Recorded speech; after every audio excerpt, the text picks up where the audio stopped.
Constitutionally limited government. James Madison said, every word of the Constitution decides a question between power and liberty. There are two important amendments in the Bill of Rights that people oftentimes do not talk about. The Ninth Amendment, the enumeration in the Constitution of certain rights shall not be construed to deny or disparage others retained by the people. So they're saying very plainly, we did not make any attempt to list all of your rights. We listed some of them. The 10th Amendment says the powers not delegated to the United States by the Constitution nor prohibited by it to the states are reserved to the states respectively or to the people. What they're saying is, if the power of government isn't listed right here, they don't have it. So we've got a constitution of unenumerated rights, but enumerated powers. That has been flipped on its head in the last 200 years.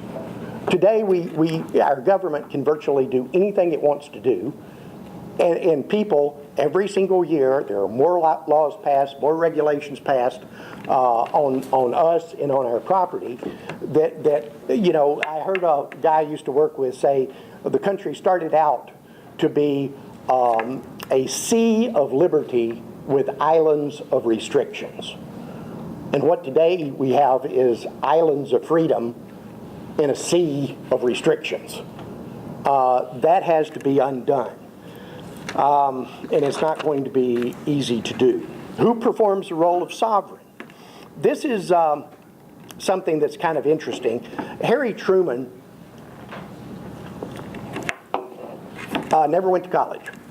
He was a very well-educated man, though. He was an avid reader, really kind of a smart guy. But he made a big boo-boo. Harry Truman had a sign on his desk that said, "The buck stops here." That shows you that Harry Truman didn't understand our form of government. Under the English system, the people are sovereign on election day, and then for all intents and purposes, they cease to exist until the next election. Gordon Wood is probably the greatest living historian today on the founding era. And he wrote a book in 2006 called Revolutionary Characters. In that book, he wrote this. He said, in England, unlike America, the people gave up their full sovereignty to the legislature. So they made the decision, we're not sovereign, the legislature is, as soon as they're sworn in.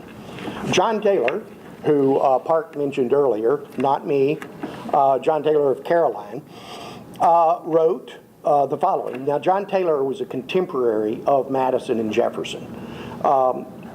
John Taylor wrote, in the English Constitution, the nation and the government is considered as one, whereas by ours, the nation and the government are considered as distinct.